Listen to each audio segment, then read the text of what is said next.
Guys, welcome. Collective reading tayo ngayon. So, tingnan natin kung ano yung current energy ng person mo. Be open-minded po, hindi po halos lahat makaresonate. Kaya, piliin nyo na lamang. And thank you nga po pala sa mga nag-subscribe. Lalo-lalo na sa mga bumabalik. Marami pong salamat. Give me the message for collective. Ano yung energy ng person mo?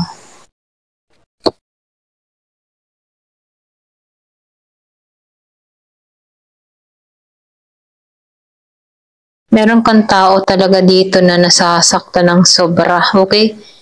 So, pwedeng hindi mo pa rin to pinapansin. Yung iba sa inyo, no? Hindi mo to kinakausap. Pwedeng nagparamdam na to sa'yo, pero dead ma ka pa rin, okay? So, nakikitaan ko dito, labis siyang nasasaktan dito. Ito lang nakikita ko.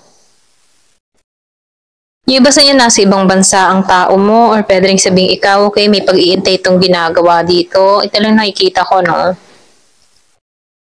So, nakikitaan ko dito, meron ditong gustong ayusin, okay? Meron ako nakikita ditong gusto kang kausapin, meron siyang gustong sabihin sa'yo, okay? Meron siyang gustong liwanagin sa'yo, okay? Nakikita ko rin dito, nag-iintay lang to ng oras, timing, okay? Kumbaga, nakikita ko dito na nag-iisip to, excuse me, nag-iisip tong tao na to, okay? Nahihirapan to. Ito lang nakikita ko, no? Nahihirapan siya sa sitwasyon niya, sa kinakaharap niyang pagsubok. Okay? Nakikitaan ko rin dito, may kanya-kanya na kayo dito, okay? Malakas yung Taurus. May Gemini, Aquarius, and Libra. Meron ding Aries, Leo, Sagittarius, okay? So, nakikitaan ko dito, isa sa inyo, or pwede ring ikaw, stable yung nararamdaman mo, okay? Kumbaga, panatag ka, wala kang iniisip, okay yung iyong nararamdaman, yung emotion mo, okay? Kumbaga, nakikitaan ko dito na mapayapa ang kaisipan mo dito, okay? Kumbaga, wala kang iniisip na mga kung ano, no? Ito na yung nakikita ko sa'yo. Kabaliktaran ng tao mo, okay? Kung ikaw, payapa ka, stable ka, kontento ka kung anong meron ka dito, at nakikitaan ko dito na wala kang alam, okay? Yung tipong wala kang alam sa nangyayari sa tao mo, okay? Wala kang idea sa kinakaharap na pagsubok ng tao na to. Kumbaga may sarili-sarili na kayong mundo na kung saan ikaw, nakikitaan ko dito na mapayapa ka, okay? So, nakikitaan ko rin dito, meron kang ditong tao na matalino naman to, Kaya lang, yung talino niya dito, hindi niya ginamit sa ikaayos niyong dalawa, okay? Matalino siya, madiskarte siya, okay? Ito yung nakikita ko. Pero hindi niya ginampanan, okay? Kung asawa mo to or meron kayong anak nito, hindi niya ginampanan yung responsibilidad niya, no? Kumbaga yung talino niya, ginamit niya sa kalokohan. Ito lang yung napipil ko, no, sa tao mo. So, nakikitaan ko dito, nawawalan to ng hope sa inyong dalawa. Okay? Pwedeng meron ka ng mga nasabi dito sa tao nito na kung saan, nagpagising or nagpabalisa sa tao na to. May mga nasabi ka dito na tumutugma sa panahon niya ngayon, okay?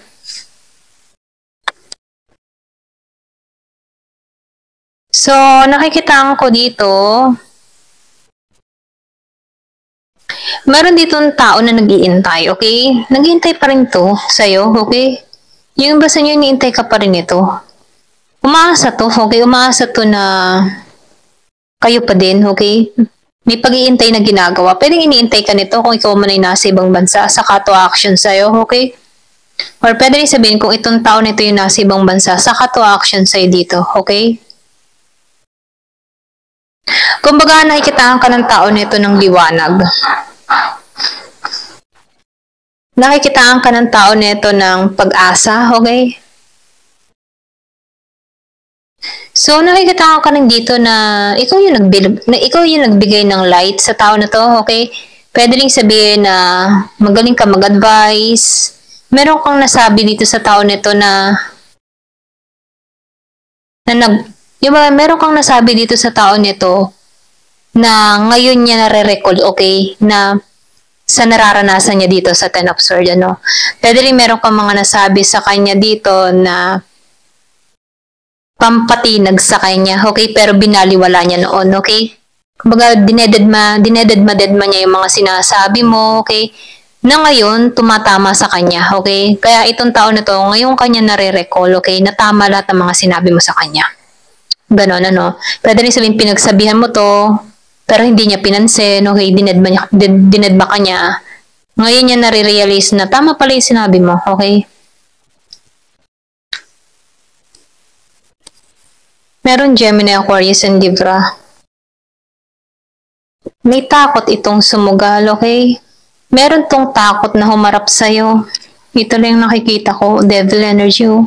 So, nakikitaan ko dito, meron kasi itong mga meron tong habit na hirap niyang tanggalan, okay? Meron siyang ganun pag-uugali, or mga paniniwala, okay, na baluktot, ganyan, okay? Ito lang nakikita ko, meron siyang mga sinusundang pananaw sa buhay na mali, okay? Pwede rin sabihin, meron itong mga bisyo, kaya ganun yung takbo ng isip,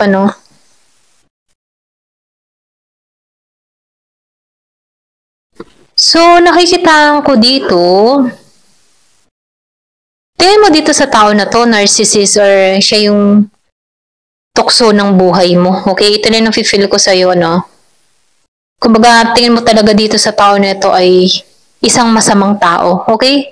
Yung bang ganun, okay? Kasi pwede rin matindi yung ginawa sa'yo, kaya ganun ang tingin mo dito,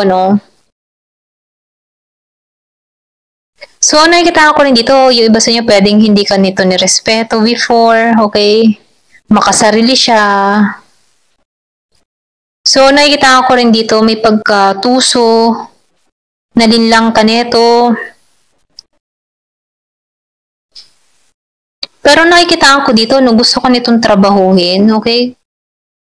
Alam mo yung tipo na gusto ka niyang trabahuhin dahil meron siyang makukuha sa'yo. Pero may takot siya, okay?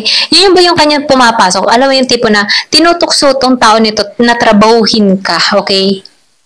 Kaya lang nakikitaan ka ng tao nito na malakas ang loob mo, okay? Matapang ka. Kaya itong tao nito nag-aalinlangan dito kung tutuloy ba siya sa'yo o hindi, okay? Natatakot siya. Pero ganun pa, may tukso sa kanya dito, okay? Kailangan niyang ayusin dito yung kanyang dark shadow. Ito na yung nafe-feel ko, Pwedeng ramdam mo na rin to. Ito na yung nakikita ko, Merong Capricorn, Leo.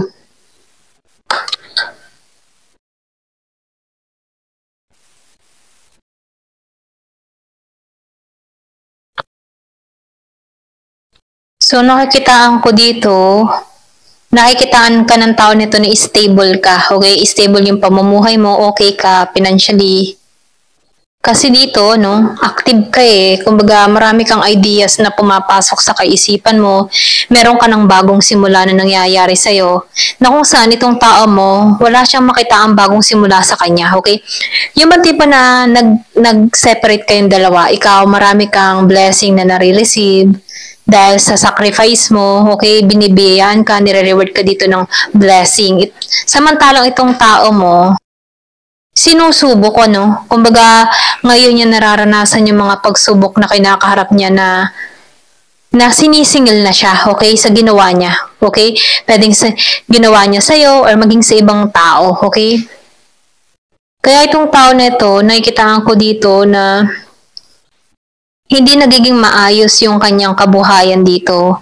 Merong nalulugi, pwede kung meron kang tao na may negosyo, may pagbagsak, may paglugi, okay?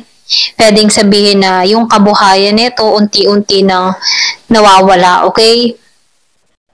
Nakikita ko dito, ito yung justice eh. Pwedeng pinagkaitang ka ng tao nito before pagdating sa pera, kung asawa man to, kumbaga babaero, lalakero, okay? Hinuthutan ka, ganyan. Pero nakikita ko dito, bumaliktad yung sitwasyon, okay? Na kung saan itong tao nito, hindi niya malaman kung ano ba yung dapat gawin, okay? Kasi nakikita ko dito, hindi nito matagpuan eh. Hindi nagbubukasan ng oportunidad sa tao na ito. Kasi meron siya ditong bisyo. Meron siyang masamang ginawa or meron siyang masamang nagawa, okay? Kung bakit hindi nagiging maganda yung kapalaran dito ng tao na to, okay? So, nakikitaan ko dito, nahihirapan siya pagdating sa pera. Pwede rin sabihin na nagkakapera nga pero napupunta din sa wala. Alam mo yun? Hindi nakakaipon. Ito lang nakikita ko. Pero ganun pa man ano, ikaw, iba yung nangyayari sa'yo sa tao mo. Ito lang nakikita ko. Ikaw, nagiging kang maayos yung iyong lagay. Nagiging kang, yung matibo nag-grow ka, okay? Lumalago ka dito. Marami kang ideas na pumapasok. Tumatalino ka sa sitwasyon, okay? Marami kang nalalaman, okay? Kumbaga, sabi ka sa kaalaman, ganun, okay? Ganun kita basahin. Sabi ka sa kaalaman na kung saan yung talino mo ay nanggagaling, okay, sa taas. Meron kang inner knowledge, merong gumagabay sa'yo, okay, sa mga akbang nagagawin mo, sa mga aksyon na gagawin mo, mga ganun, ano, ito lang nafe-feel ko sa'yo. So, nakikitaan ko rin dito, alam mo, kung saan mo ilulugar ang sarili mo, okay? So, nakikitaan ko dito, no, yung sinabi ko nga sa iyo kanina, alam mo kung saan mo ilulugar yung sarili mo kasi nasa Queen of Swords ka, okay? Matapang ka, okay? Kinat mo na, okay? Kinat mo na kung sino tong tao na to sa buhay mo, okay? Kumbaga, kung makikita mo dito, no, malayo ang lipad mo at ito namang isa'y pabagsak, okay? Malayo yung lilipadin mo mataas yung lilipadin mo. Yung isa naman ay pabagsak, okay? Kasi nakikitaan ko dito, lumayo ka or pwede rin sabihin, pinaglayo kayo dito, okay? Kasi ito yung justice So ngayon yung justice dito, nararamdaman mo, lahat ng mga tinatrabaho mo, okay? Kung meron ka mga inuumpisan trabaho, umaangat, ramdam mo yun sa sarili mo, no? Kung umaangat, okay? Nagiging maayos yung takbo ng kita mo, buhay mo, mga ganyan, ano? So dahil dito, kumbaga tinanggal ka sa toxic na tao na to, okay? Ito rin nakikita ko kasi itong tao mo dito, masyado siyang marami itong nagawang pagkakamali sa'yo. Ito lang nakikita ko, no? So, ngayon, ino-honor mo yung energy mo, okay? Kumbaga, dito sa Ace of Wands, alam mo, okay? Stable yung pakaramdam mo, okay? Na-renew ka, okay? Masaya ka, kontento ka, kung ano meron ka, ganun. O, diba? May bagong simula sa'yo, okay? Nagkaroon ka ng transformation dito. Patungo ka sa kasaganahan. Ito lang nakikita ko, no? Patungo ka sa kasaganahan. So, ipagpatuloy mo lang kung ano man yung tinatrabaho mo. Kasi nakikitaan ko dito, happiness and transformation yung magaganap sa'yo. Okay? Kumbaga, uulan ng kasaganahan sa'yo. Kung before, umulan ka ng luha, pasakit, ganyan. Pero ito na yung parating na uulan ka ng kasaganahan. Okay? So, meron ka ditong tao na galit. Okay, pwedeng ito yung taong ito, no? Kasi may devil energy siya. Galit siya. Galit siya kasi hindi nagiging maayos yung sistema niya, okay?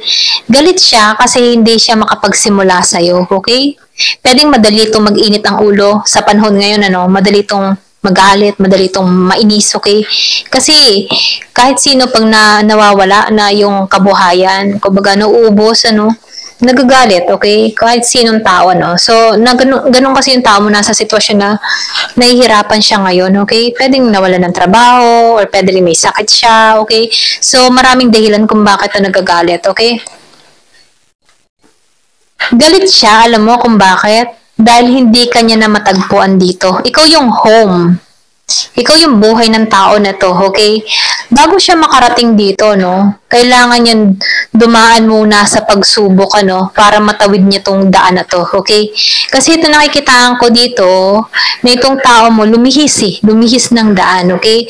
So ngayon, ikaw yung tinatawag ng tao nito na home, pinapangarap ka niya.